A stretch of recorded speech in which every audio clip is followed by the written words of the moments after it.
How is war and peace likely to evolve in the Middle East? How's the character of warfare evolving based on what we're seeing in the Middle East and Ukraine? What are possible implications for China and the Indo-Pacific? Today, I'm joined by General David Petraeus, retired U.S. Army general, former commander of U.S. Central Command, and former director of the CIA, to examine these and other strategic questions. We'll examine hotspots and some of the major issues shaping the future of Axis countries, from the Russians and the Chinese to the Iranians. We'll also talk about the state of U.S. alliances in Europe, the Indo-Pacific, and other regions. I'm Seth Jones, and this is The Last Line of Defense.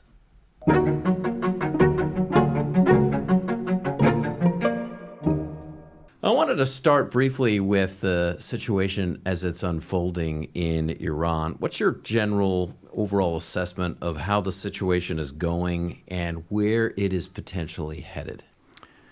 Well, I think the military campaign has been very impressive in a number of different areas, but there are some emerging concerns that I'll highlight. But what I want to do is just tick off what I think the military's missions have been and how they have done in prosecuting them. So the regime leaders, obviously, the initial strike was very, very impressive in that regard, taking out the supreme leader, a number of others.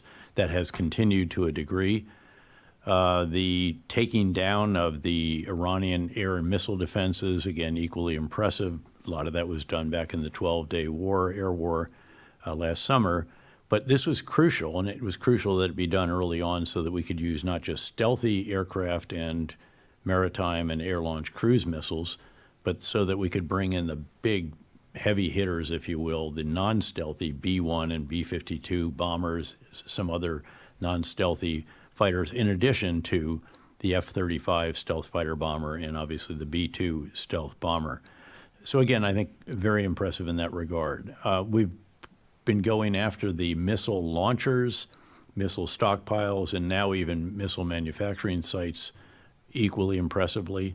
There still are missiles being shot, and that is a concern because over time there starts to become concern about the missile math. In other words, how many missile launchers and missiles do they have left, and how many missile interceptors do we have left? We know that over time that could be of greater concern, so the emphasis still to take down as many of those as is absolutely possible, noting that the number of missiles launched against the Gulf States, Israel, our facilities and so forth is down by some 90%. An emerging area of concern is that of drones. And of course, the military mission here is both to defeat those drones if they're launched, to defend against them, but also to go after their launch sites, their stockpiles, and even their manufacture. Now, there are a lot more of these, needless to say, than missiles. A lot of them are stored in underground tunnels. So this is a challenge, and it's a particular challenge because it doesn't appear that we have quite the magnitude of counter-drone capabilities that I think certainly with hindsight would be the case. And this is one where I don't think we have learned as much as we should have from what Ukraine has had to learn, sometimes much of it the hard way. What you definitely don't want to do, and I described this in an article at foreignpolicy.com this past week, is to shoot a missile interceptor to take down a drone. The missile interceptor costs $2 million at least, more for some of the other. That's a Patriot, THAAD, and the SM-3s are more expensive. And that is not a good exchange against a drone that costs at most $30,000. So this is an area that I think there's going to be considerable additional focus, and it's been great to see Ukraine actually call the countries in the region and even the United States and volunteer to send some of the drone interceptor teams that they have in this kind of capability that they've built up. And just briefly, I know you've been recently in Ukraine. They have a lot to give, I think. They do. Again, they have a very comprehensive counter-drone and anti-ballistic missile defense system. There's radars, there's acoustic sensors, they have heavy machine guns, they have lights, they have electronic warfare, and they have these drone intercept teams. And I went out on a mission with them late at night from Kyiv, about an hour and a half out, and watched them in the end train because no drones made it that far that particular night. But that could be of considerable help to us. They have very low cost, very effective drone interceptors, and the pilots are exceedingly skilled as well. Another target set, the naval forces, again, very impressive, taken down over 40 of the ships, but there still are mini subs, speedboats, and a number of others that could cause problems if and when we start to escort tankers through the Gulf and through the Strait of Hormuz, which may be needed sooner rather than later, given the increase of the price of Brent crude. It's well into the $100. It was way over that at one point during this trading session, and that has an enormous ripple effect. It's not just the price of gasoline at pumps, and West Texas Intermediate has been accompanying it up, so the price of gas at a gas station will go up very considerably, but it's also actually fertilizers, it's aviation fuel, it's all kinds of other uses of crude and also then natural gas. And keep in mind that 20% of the world's crude and 20% of the world's liquefied natural gas come out through the Gulf. So the fact that it's not moving right now is of increasing concern. Also going after remnants of the nuclear infrastructure and ensuring that anything that might be left is inaccessible, and that's ongoing. And then there are additional targets against regime leaders, regime forces, headquarters, even major police stations, logistical bases, and the rest of that. And then even some that might help create conditions beyond all that we've talked about here for internal political change, noting, as President Trump did after the initial remarks that he made, which focused on regime change, recognized that we can't bring regime change ourselves through the air. This will have to come from the Iranian people, maybe breakaway forces, although we're not seeing signs of that just yet, to be sure. And we should keep in mind that the regime forces are not modest in size. They are 1 million men with weapons who have shown a willingness to kill their own citizens, tens of thousands of them in the January demonstrations alone, and imprisoned many tens of thousands more. So this is a very formidable regime capability, and it's not going to be taken down by small elements of the different minorities in Iran. It would require a very substantial force with real leadership, real command and control, real logistics, and all the rest of that. And we aren't seeing signs of something like that emerging just yet. By the way, on the size, you're talking about the RGC, you're talking about the Bostage, you're talking about a large number of forces, including MOIS and Iranian intelligence. Who else? What are the other size of the forces? The regime protection forces, obviously, the Islamic Revolutionary Guards Corps, that's over 150,000. Besieged militia, which are the pipe swingers in the street with weapons actually gunning down their own people, that's over 200,000 before they call up reserves. The Artesh, that's the regular Army, Navy, Air Force, Marines, 400,000. National Police are 250,000 alone. And then, as you mentioned, even the Ministry of Intelligence has 25,000 it can put on the street. So again, do the math, it's roughly 1 million people before mobilizing or calling up, again, the reserves, which is particularly something that the besieged militia can do.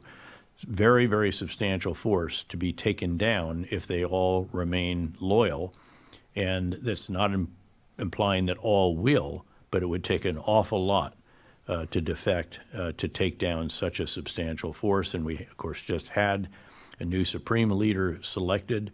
And very disappointingly, it appears that it's going to be another hardline ideological cleric, because it happens to be the son of the previous supreme leader, who was Ayatollah Khamenei, and this is now Mojtaba Khamenei, who we sanctioned, by the way, back in 2019. So one follow-up question here is, you talked about the size of the regime forces. There have been some discussions, we've heard them in a range of places, including, frankly, on CNN, highlighting potential boots on the ground, whether it's small numbers of U.S. intelligence and or special operations forces operating even under Title 50 authority. What is your general sense of the challenges along those lines? What kind of partner forces they'd even embed with? People have talked about the Kurds, for example, but there would be huge challenges there, and the Kurds in general aren't part of the Shia majority in Iran. So how do you see that sort of landscape? Well, first, I think the president has been right not to take this off the table. I think it's unwise for presidents to prematurely take something off that should give pause to the enemy, even if we don't think we're going to do it. I think that, again, a number of presidents in the past have very prematurely given those kinds of statements or announced a drawdown date when we didn't need to do that in advance to the enemy. Or set a red line. Or set a red line that when it was crossed did not take action. So again, I think keeping that as an option on the table is wise. But I think I'm sure that every one of the contingencies they're examining for the use of boots on the ground or even sneakers on the ground, they're looking at and asking, is this really, truly worth the risk? And could it really, truly bring about regime change or, I don't know, do further damage to stockpiles of 60% enriched uranium buried deeply under the destruction of Esfahan nuclear facility? I wouldn't rule the possibility out either, but I think that each case that I could envision when looked at is probably one where you say, gosh, is the return on that particular investment worth what it might potentially cost us? And any thoughts on who and what kinds of local forces in Iran, U.S. or Israelis or others would even work with? Well, there are minorities, well known. These include the Iranian Kurds, there are Azeris, there are Baluch, and there are Sunni Arabs. But these are all small elements, and even if they could take control of their own area, I'm not sure that would be sustainable over time, nor actually wise. I think President Trump has at least implied that civil war in Iran is not one of our objectives, that the effects on the region would be so negative that that is not something that we should promote or support. And I would suspect, too, with the size of the force that still exists in Iran, any opposition group that attempts to stick its neck out would run huge risks, too, in being slaughtered. Well, and the problem is you don't have any organized opposition group. It was remarkable to see the numbers of people on the streets demonstrating, but there was no leader of that. There's no headquarters. There's no chain of command. There's no logistics. There's not even any weapons. So, again, remarkable that the people were so upset, frustrated, outraged by what the regime has brought their country, which is poverty at home and isolation abroad. But at the end of the day, that frustration will not all of a sudden turn the demonstrators into a military capability that can be wielded, led by some charismatic leader to overtake or take down 1 million men under arms who are willing to be very brutal. So, General Petraeus, I wanted to just move a little bit. You talked about the Strait of Hormuz. We've talked about the Iranians and the security forces. We know that the Israelis have been pretty active in Lebanon, including with Hezbollah. What is your sense about potential additional spreading of this conflict? And I'm thinking in particular of the Houthis, for example. In Yemen, they were active last year. The Saudis and the Emiratis have been heavily involved in fighting the Houthis in Yemen. What about the Shia militia in Iraq and other locations? Most of them have been relatively quiet so far. Your sense of whether that's going to continue or whether that changes? Well, Hezbollah has conducted some pretty substantial attacks on Israel, and I think very unwisely, because that has given Israel an excuse to hammer them again, and that is exactly what Israel is doing, including in neighborhoods in Beirut, the capital, also in the Bekaa Valley. So they're going way beyond where they did before. And again, I think a big miscalculation by Hezbollah. If anything, I hope that it helps the Lebanese government pursue further disarmament of Hezbollah for the damage and destruction they're bringing on their country. The Houthis in Yemen, I do think, will cause trouble around the Bab el-Mandeb, as they have in the past. There may be some retaliation against them for that, but again, I don't know that this is going to be that substantial. And keep in mind that You can always go around Africa rather than up through the Suez Canal if the Bab el-Mandeb is threatened. It does add time and cost, but it is not that dramatically different, and the markets priced that in pretty quickly the last time.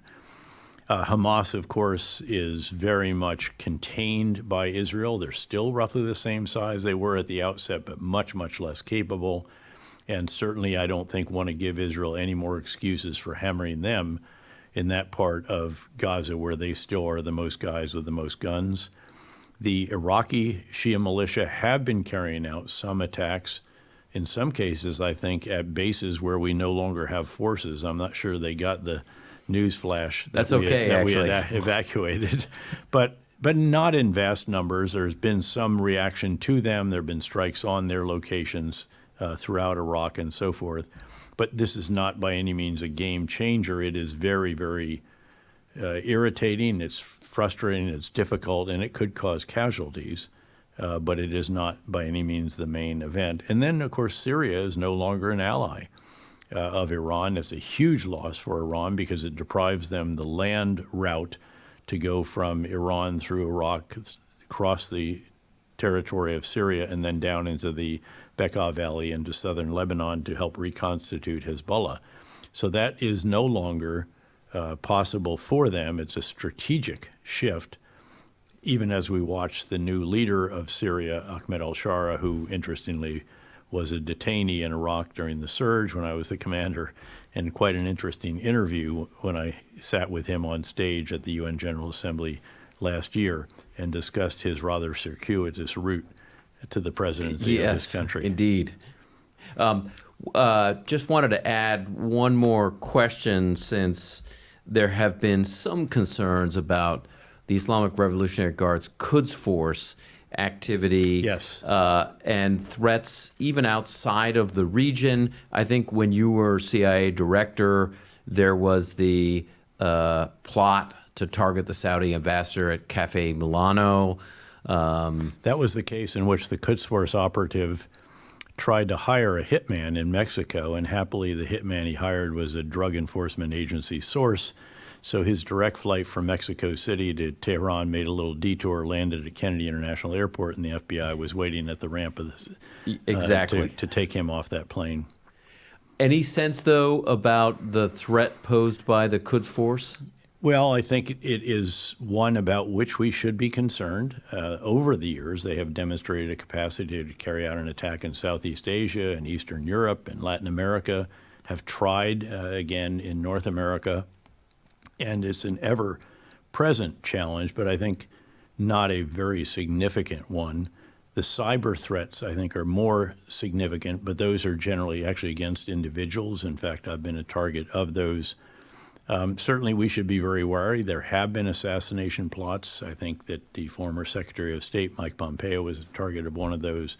I know John Bolton is high on their list, et cetera. I think President Trump was on that list, that's exactly right. Yep, that's exactly right. So, again, this is a time where see something, say something should be very much in effect, as the old DHS slogan used to say, but it's not something over which people should lose sleep, which you might do over the price of Brent crude. You might do over the damage to the business model of the Gulf states and so forth.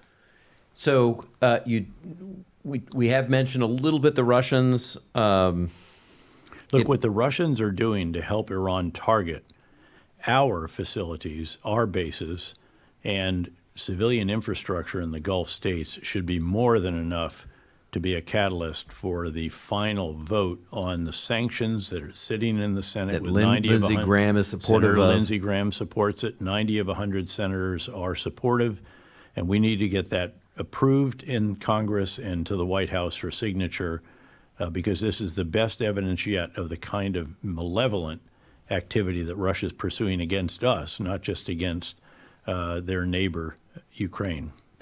Your sense of how this war is being viewed in Beijing right now? I mean, I suspect that based on China's reliance on Gulf oil, they've got to be pretty careful here. They do. They're between a rock and a hard spot. They would like to help Iran.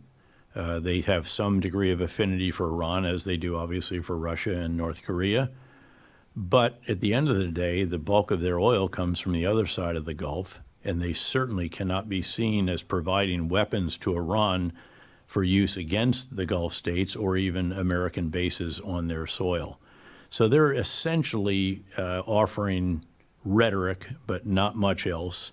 And keep in mind as well that China very much wants to have this summit go forward in Beijing within a month or so.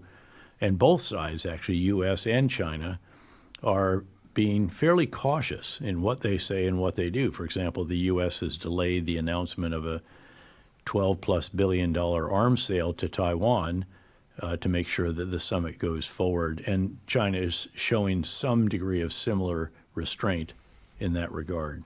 What is your sense about how helpful the Europeans have been over the course of the war? There's been some administration criticism of the British for not responding quickly enough, but what is your sense about where Europe is? First, my understanding is from a very highly placed member of the British government is that they gave authority to use Diego Garcia and another UK base very early on, much earlier on than has been publicly announced. The French now want to allow us to use their bases in the region because, of course, Iran hit one of the French naval base in the region. The Germans have been quite forward-leaning. The NATO Secretary General has as well. So, yes, there was some initial hesitation by different countries and, frankly, by the countries of the Gulf. The Gulf states did not allow us to use their bases because they wanted to sit this one out. They did not want to be seen as overtly supporting the U.S. and Israel, and in return, Iran has hammered their civilian infrastructure. And so that also, in a way, has driven the Gulf states to be more supportive of our campaign, and some even starting to hint that they will join in the offensive operations, perhaps even freeze Iranian reserves in Dubai, for example, in the case of the United Arab Emirates.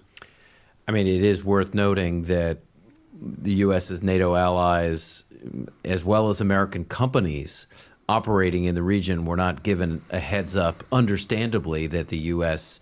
and the Israelis were going to strike targets.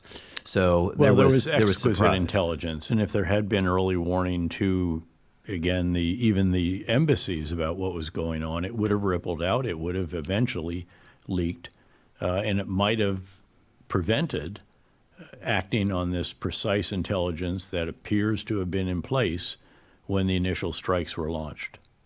So the element of surprise was actually quite important. And quite considerable. Yeah. Just ask the former Supreme Leader. Well, I can ask the former Supreme Leader now. One last sort of big question. When this administration came in, there were certainly concerns about an axis, right? Chinese probably the lead, the Russians, the Iranians, the North Koreans, even Venezuela to some degree. And Cuba. I mean, what is your sense about the state of the axis right now? I mean, if you look at the Russians struggling in Ukraine, up at nearly 1.3 million casualties after killed and wounded, more than we took in all of World War II. Yeah, you look at the Iranians right now, which are struggling. Venezuelans lost Nicolas Maduro. Cubans are partially being asphyxiated now, particularly with oil and gas from Venezuela. What's your sense of the state of the axis right now? Well, it's under enormous strain, but we should also recognize, again, coming back to the Gulf, that the drone threat, as I mentioned, is a challenging one, and as is the lack of freedom of navigation through the Gulf and the Strait of Hormuz, which has pushed the price of Brent crude and West Texas Intermediate well up above $100 per barrel when they were down in the mid to low 60s just a few weeks ago. Last question, General Petraeus, sort of an indications and warning question as you look over the next few weeks or months. What are you looking at? What are the potential surprises we might see?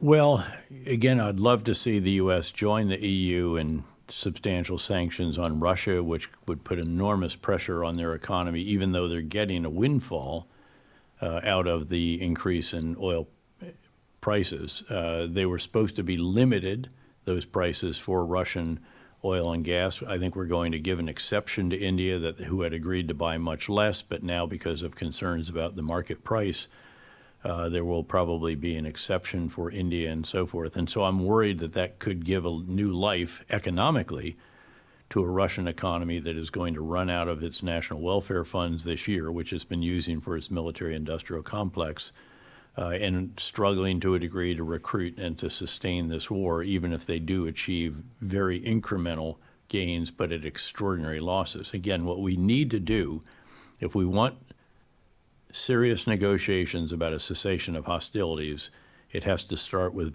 Vladimir Putin looking himself in the mirror and recognizing that he needs a cessation of hostilities as much as do the Ukrainians. And the way to do that is with further sanctions, further help to Ukraine, further crushing of the economy, and restriction of the revenue that they're able to get. In the Indo-Pacific, I think the dynamic here is how cautious both the U.S. and China are already being in actions that might prevent the big summit meeting that both leaders seem very keen to conduct in a month or so in Beijing, and with the prospect of another one later in the year. And that actually is very helpful, because there are certainly those that say, oh, this is China's moment. The U.S. is distracted. It's using up a lot of its missile interceptors, et cetera. This is the moment where they could do what they want to do with reunification. And I think this will mitigate the risk of that very considerably. And in the meantime, we should look at what is going on the ground and in the air and at sea in Ukraine and learn from that much more rapidly than we have done. And it would really start with enabling the Indo-Pacific to turn its vision, hellscape and so forth, into a reality that actually underwrites deterrence there even more effectively than we have so far, noting that deterrence is a function of two elements: potential adversaries' assessment of your capabilities on the one hand and your willingness to use them on the other. And we need to ensure that both of those elements are rock solid when it comes to the most important theater in the world for our country and for our allies, because that's where the most critical relationship is between the U.S., our allies, partners, and China. We are keeping a lot of plates spinning simultaneously around the world. If you think of the plates, we may add a few more too. The plates as the threats, the challenges, the issues that we have to address. But there's one plate in that tent that's bigger than all the other put together, and that's the U.S.-China relationship. Yeah. It is described, our former national security advisor described it as severe competition. We have to be absolutely certain that that will never erupt into actual conflict, because the effect on the global economy would be catastrophic. So again, never lose sight of what the main effort is, even if half or more of our naval assets are in the Gulf and a quarter at one point in Venezuela, and then another substantial amount of our air power as well. Again, don't ever lose sight of the mission that is most important, and that is the one in the Indo-Pacific, because that's where the relationship that matters more than any other in the world, or all the others put together, is at hand. Well, thank you very much for your time. Appreciate it. And again, welcome back to CSIS. Great to be back, and thanks for this, Seth.